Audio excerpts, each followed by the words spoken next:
Killer robots, the stuff of science fiction, but it's becoming all too real. There's a race for AI and unmanned weapons that could change the face of warfare. In this special report, we look at how the Chinese regime is harnessing its vast reaches of data and turning it into a weapon, where that data is coming from, and how Americans are unwittingly lending a hand.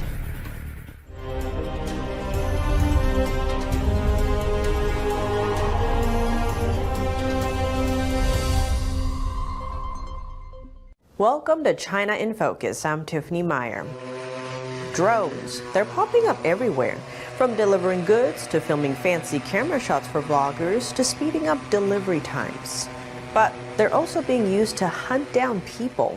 Zhejiang University, a major military technical university in China, has perfected self-guiding hunting drones that are able to navigate their way through a bamboo forest to find their targets, and they don't need satellite navigation. The drones are able to do that through something called swarm technology.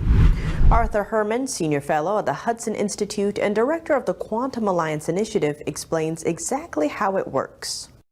It's teaching drones how to mimic the behavior of birds in flight or bees in a swarm, or this is why it's called swarm technology.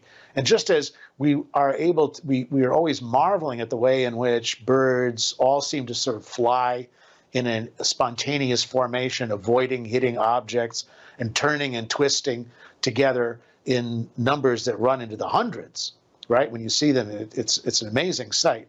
Well, just imagine being able to do that with small drones operating in a similar swarm formation, moving almost simultaneously and spontaneously and twisting and turning in different directions to go out and seek their target. But there are fears those drones could be used to kill.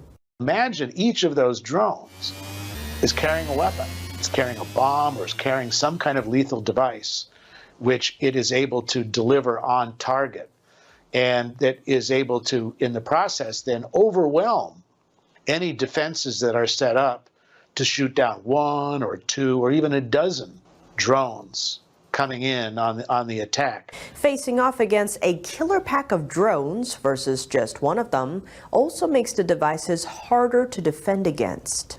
Because you're dealing with drones that are now coming by the hundreds in this sort of job, overwhelming your defense systems, and no matter how many you shoot down, one of them will get through and carry out its deadly mission. With that kind of weaponry in mind, where do we begin in learning to defend against it? Rick Fisher, Senior Fellow at the International Assessment and Strategy Center, describes what the U.S. is doing to combat swarm technology. We're working on the development of mobile, low power to high power laser systems, and also microwave systems that can disable swarms of drones. Microwave energy would essentially fry components, circuitry within the drone and cause it to fail. Now, as for how these advances would change warfare, artificial intelligence combined with machine learning and unmanned systems, be they in space, in the air, on the surface of the sea, under the sea, or on the ground, all have tremendous potential for expanding the scope of warfare, allowing commanders to put machines out in front of soldiers and lives, but also to vastly accelerate the pace of warfare. And in this race, no one wants to be left behind. What we colloquially call drones, the Defense Department and military experts call them unmanned platforms or unmanned systems. They represent the future of air power. They represent the ways in which control and dominance over the air domain in the future will be dependent. And right now, the race for airspace is on. Both China and the United States are working on enabling their fifth-generation pilots and even 4+ generation aircraft pilots to control what we call loyal wingmen. These are unmanned aircraft that can fly far more violently, be far more maneuverable than a manned aircraft, can carry payload, bombs, missiles, anti-aircraft missiles, and they're expendable. How does that translate to use in a mission?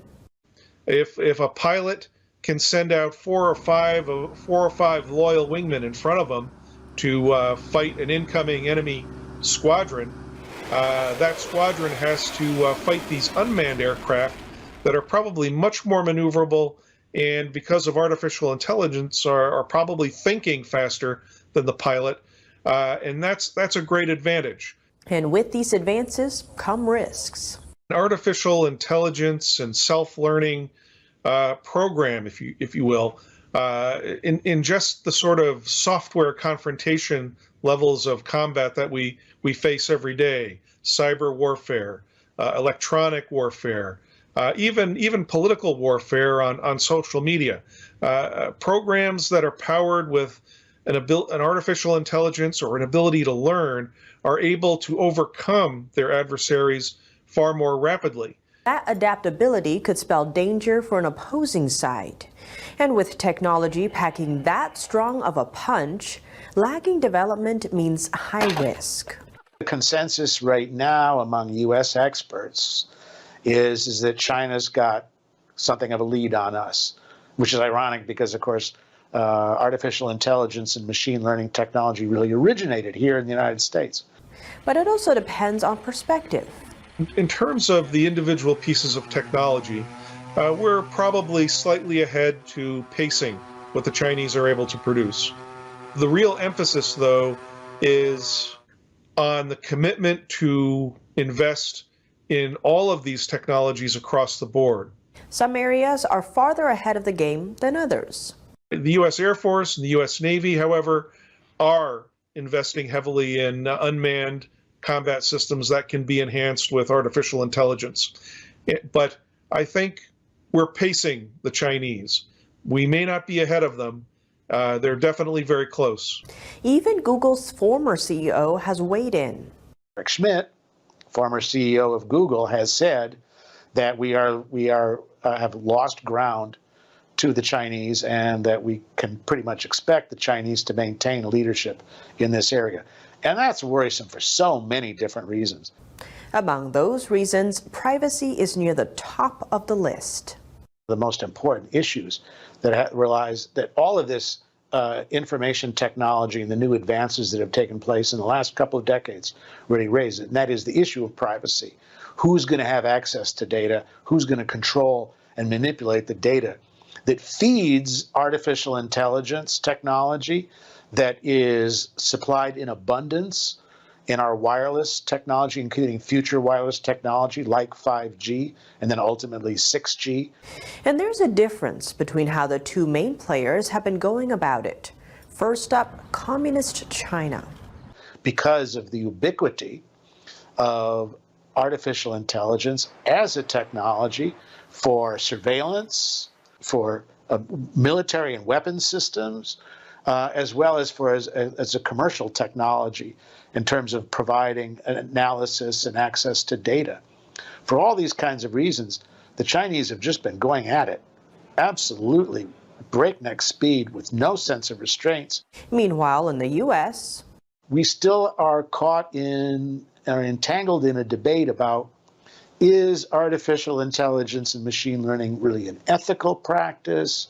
Is it the kind of thing that we really should be investing large amounts of money? Is there a danger that we're going to create, autonomous machines that will take over from their human creators and human users? Are we going to end up with a situation in which the machines not only are smarter than we are, but know it, and therefore sort of say we can dispense with these human beings and let's just carry on things and run the world for ourselves? Those debates, while important, could derail us from the AI race. A race that, if we lose, will have consequences. While the Chinese feel no such compunctions, do not worry for a moment about the ethical considerations with regard to artificial intelligence and its use for surveillance, for police, for developments in police tactics and operations, let alone military operations, has given them a big advantage. But how is the Chinese regime getting that edge? Let's look at where China is sourcing its vast data trove. China has found that among the key enablers in its acquisition of the data that it needs to run its big AI programs are American companies, that they're very happy to pass along this information and pass along data because they don't think anything about it. You know, it's just numbers, it's just information. But what might not seem significant can make a major splash when enough of it is put together like pieces of a jigsaw. That's when a bigger picture appears. That even information that we would think about as being fairly insignificant about, about where we go for lunch every day, that all of this these are all small pieces of what becomes a large picture, a large strategic picture, when it's put through the artificial intelligence mills as a way to understand what's going on and to gain a larger panoramic picture of where their chief adversary, the United States, is and what's happening. Given that advantage, how can the U.S. counter it? The most important ethical issue right now is keeping a country like China's hands off of our data. That's the way in which, not so much what our government will do with it, but what they're doing with it and what they continue to do with it. Besides blocking Beijing's access to our data, Herman lays out 2 more steps that he says will help the U.S. We have to realize that that the commercial applications and developments of AI are already here. We can't put the toothpaste back in the tube. It's already underway. It's already taking place. Given that, the next question is, how does the government, how does our defense and national security establishment channel those artificial intelligence applications and technical know-how in ways that bolster our national security? What are going to be the key ways in which we can keep up with and eventually overtake China in terms of its development and applications of artificial intelligence?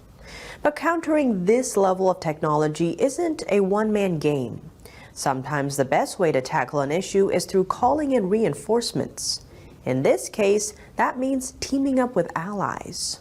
We cooperate with our allies. We assemble databases on enemy systems. The F-35, for example, it constitutes almost a military alliance in itself because of all the shared systems and all the shared training that has to take place. But the F-35 is enabled largely because of a global database that is constantly updated every day and shared with our allies and other F-35 customers to ensure that aircraft is at its peak performance. But with new developments and smarter, faster AI, how will the race to weaponize it play out? Will the U.S. maintain an edge or fall behind?